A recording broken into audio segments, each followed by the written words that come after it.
అసంభవం అనుకున్నవి సంభవం అవుతాయి, ఇంపాసిబుల్ అనుకున్నవి పాసిబుల్ అవుతాయి.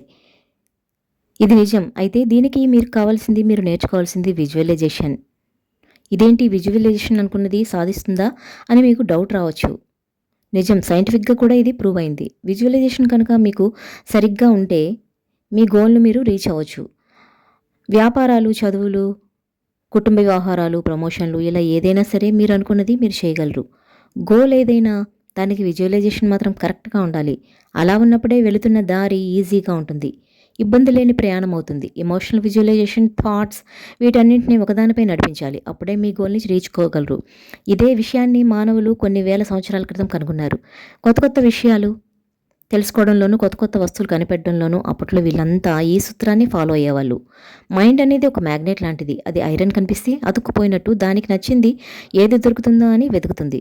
అదే విజువలైజేషన్ కరెక్ట్గా ఉండుంటే అలా జరగదు. దాని టార్గెట్ మాత్రమే దానికి కనిపిస్తుంది. నిజంగా బ్రెయిన్లో ఏదైతే మనం ఫిక్స్ చేస్తామో దాని ప్రకారమే జరుగుతుంది. అలా కాకుండా బ్రెయిన్ని ఖాళీగా వదిలి ముందుకు వెళ్తే గజిబిజి గందరగోళం అవుతుంది. ఒకవేళ బ్రెయిన్కి ఏ పని చెప్పకుండా అలాగే ఉంచేశారనుకోండి, అది నెమ్మదిగా పనిచేయడం మానేస్తుంది. అందుకే మనం బ్రెయిన్కి ఎప్పటికప్పుడు డిజైన్లు ఇస్తూ ఉండాలి. అలా విజువలైజేషన్ చేయడం వల్ల బ్రెయిన్కి ఒకటి ఫిక్స్ అయి ఉంటుంది.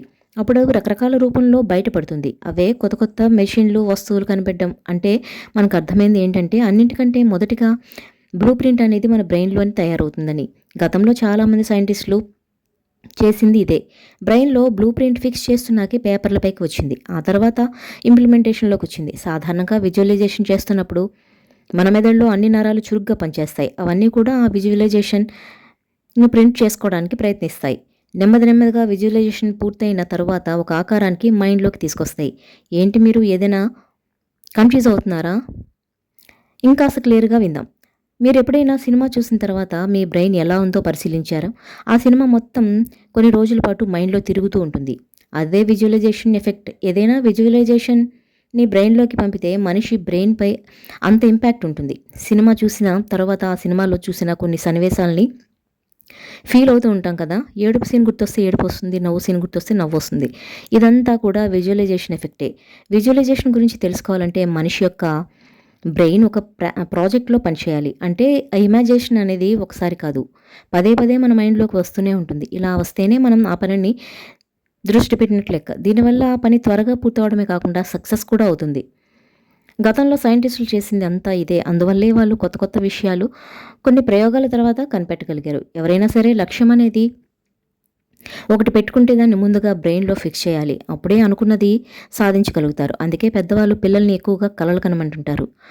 కలలు అనేవి వాళ్ళకి చాలా ముఖ్యం. దానివల్లే వాళ్ళు పైకి ఎదగలుగుతారు. డ్రీమ్ గోల్ లేకుండా ఏ పని సాధ్యం కాదు. సులువు అంతకన్నా కానే కాదు. అందుకే ఒక లక్ష్యాన్ని మాత్రం ఖచ్చితంగా ఏర్పాటు చేసుకోవాలి. అప్పుడే గోల్ వరకు వెళ్లేందుకు ఈ బ్రెయిన్ మనకు హెల్ప్ చేస్తుంది. మనం న్యూస్లో చదువుతూ ఉంటాం, అప్పటి వరకు పేదవాడిగా ఉన్న వ్యక్తి కొన్ని రోజుల్లో ధనవంతుడయ్యాడని, దానికి అతడు ఎంతో శ్రమ చేశాడని. మరి చాలామంది శ్రమ చేస్తూనే ఉంటారు కదా, వాళ్ళు ఎందుకు ధనవంతులు కాలేకపోతున్నారు అంటే పేదవాడికి ఒక లక్ష్యం ఉంది, ఒక విజువలైజేషన్ ఉంది, అనుకున్నది సాధించాలనే తపన ఉంది. అందుకే అనుకున్నది చేయగలిగాడు. ఇప్పుడు మీరు కనుక ఏదైనా ఒక పనిని చేయాలి అనుకుంటుంటే ఈ వీడియోలో మీరు ఏమనుకుంటున్నారో దాన్ని మీ గోల్ అనుకోండి. ఆ గోల్ని మైండ్కి ఫిక్స్ చేయండి. ఆ తర్వాత ఒక సినిమా డైరెక్టర్ లాగా ఒక పేపర్పై రాసుకోండి లేదా గీయండి. అలా పేపర్ పైన మాత్రమే కాదు, బ్రెయిన్లో కూడా ఈ డిజైన్ వేసుకోవచ్చు. కాదంటే పేపర్పై డిజైన్ చేసుకోండి. అందువల్ల మైండ్లో మరింత ఫిక్స్ అవుతుంది. ఇలా మైండ్కి ఫిక్స్ చేసిన తర్వాత మీరు ఏ పని అయితే చేయాలనుకుంటున్నారో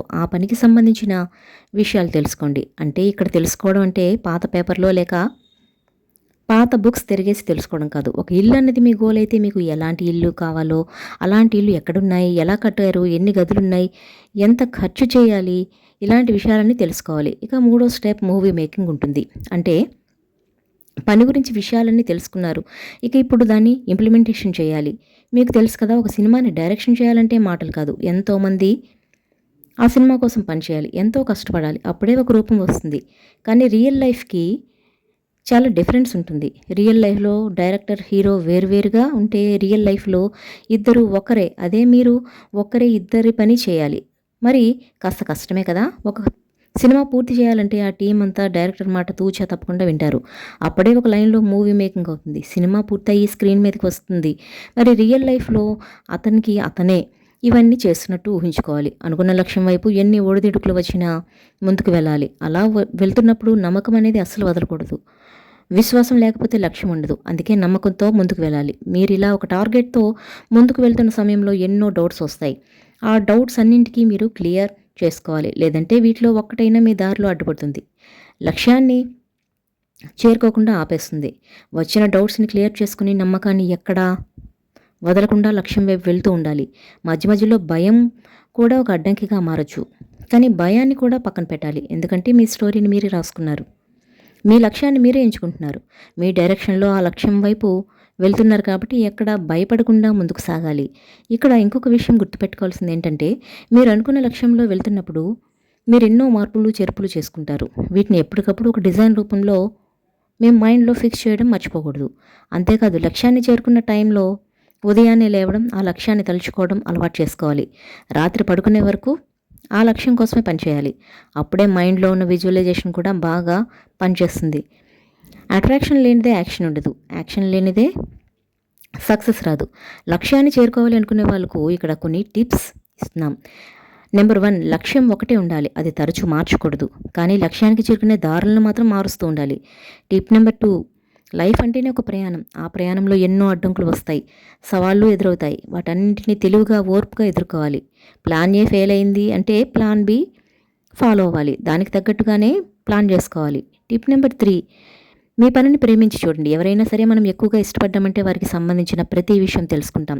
ప్రతి క్షణం వారి గురించి ఆలోచిస్తాం. లక్ష్యం విషయంలో కూడా అంతే. ప్రతి క్షణం ఆలోచించాలి, ఎంజాయ్ చేయాలి, ఆస్వాదించాలి. అప్పుడే ఆ పనిని ఇష్టంతో పూర్తి చేయగలుగుతాం. ఎంత కష్టమైనా సాధించగలుగుతాం.